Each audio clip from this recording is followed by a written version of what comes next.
All right, if you're getting ready for your Phase 3 quiz on night drives, then you have come to the perfect place. In the next few minutes, we're going to walk through all the essential skills you need to run a night drive that's professional, safe, and honestly, just unforgettable. And we'll make sure you're totally prepared for that assessment. We are going to cover the whole shebang, from the nitty-gritty technical details of using a spotlight responsibly, all the way to the art of creating a mind-blowing guest experience after the sun goes down. Trust me, by the end of this, you're going to be more than ready to ace that quiz. So here's our game plan. First, we'll start with the most important tool you have at night, the spotlight. Then we'll get into vehicle positioning and how to manage your guests during a sighting. After that, we'll explore how to take the whole experience to the next level, and finally, we'll do a quick check to make sure it's all locked in. Okay, let's kick things off with the spotlight. How you handle this single piece of equipment is really what separates the pros from the amateurs, and you can bet it's a huge focus of your assessment. First up, the red filter. This little piece of gear is absolutely critical, and you have to understand its purpose. And let me be clear, it's not for some cool dramatic effect. Its one and only job is to minimize our impact on the wildlife, which lets us watch them behaving naturally. So, why is this such a big deal? Well, think about it. A blast of harsh white light can be super stressful, and it can actually damage an animal's sensitive night vision. Using that red filter means we're putting their welfare first, which in turn lets us see way more authentic behavior. This isn't just a quiz answer, folks. It's the core of ethical guiding. Now, when it comes to actually finding animals out there in the dark, the single best technique is a patient, methodical scan with your spotlight. You're just looking for that little telltale glint, that reflection from their eyes. Forget about racing around or trying to listen for things. This slow, steady approach is what the experts do. And spotlight discipline. This is so important. For nocturnal animals, you want to use the softer edge of the light beam, right? Not the harsh center. And you've got to be ready to just switch it off completely for sensitive species like rhinos. But here's the part you absolutely cannot get wrong. Never, ever shine it on diurnal animals, the daytime ones. That bright light can literally blind them for a bit, making them easy targets for predators. Knowing that difference is vital. All right, so you've got the spotlighting down, and boom, you found an animal. So, now what? This next part is all about managing that sighting. How you position your vehicle, how you keep everyone safe, and how you guide your guests to have a perfect, totally non-intrusive experience.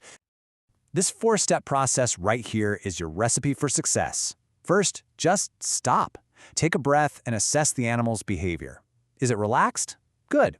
Then, you approach slowly and at an angle, never straight on because that can feel like a threat. You want to aim for about a 45-degree angle to give everyone on the vehicle a great view. And last but not least, communicate. Use that thinking out loud technique. Okay, everyone, I'm just going to creep us forward a little bit for a better view. It keeps your guest in the loop and totally calm. I guarantee you, this situation with guests and camera flashes, it's going to happen. The professional way to handle it isn't to be demanding or shout. It's to educate. A polite, calm explanation of why the flash is harmful to the animal is always the correct move. Okay, so you've nailed the technical stuff. You've found an animal, your vehicle is positioned perfectly, and your guests are happy. Now, let's talk about how to turn a simple drive into something they'll remember forever. This is where the truly great guides really shine. You know, a huge part of a great night drive is managing expectations right from the start. This isn't just a hunt for a checklist of animals. You've got to frame it as a sensory adventure. Switch off the engine. Tell everyone to just listen. What can you hear? Point out the incredible southern sky. It's all about reminding them that just being out here in the darkness is a really unique privilege. This right here, this is your ultimate goal. Don't just be a driver, you need to be a storyteller. The night is just brimming with mystery, and it's your job to be the interpreter. Weave together everything you see and hear into a story about the secret lives of these nocturnal animals. That is what turns a good sighting into a lasting memory. So, what exactly should you be talking about? Well, instead of just rattling off a list of dry facts, focus on what's happening right here, right now. Talk about the specific hunting strategy that Jeanette is using, or the unbelievable hearing of that owl you can see. Explain how these animals are using the darkness to survive. Highlighting these behaviors, that's the heart of the story, and it's exactly what you need to be focusing on. Okay, so that covers all the core skills and the big ideas. Now let's just do a quick fire review to make sure these key concepts are really stuck in your head before you go and tackle that quiz. Question 1. What's the main reason we use a red filter? Come on, you know this. It's all about animal welfare. The key phrases to have in your back pocket are reducing disturbance and maintaining natural behavior. Got it? Next up, a guest starts using their camera flash. What do? Remember that professional approach. You politely explain the negative impact it has on the animal, and you ask them to please turn the flash off. Simple as that. Okay, how should you position your vehicle for a night sighting? Think about the two goals: minimal disturbance, maximum view. So the answer is a slow, indirect approach, positioning at an angle that gives all your guests the best possible view.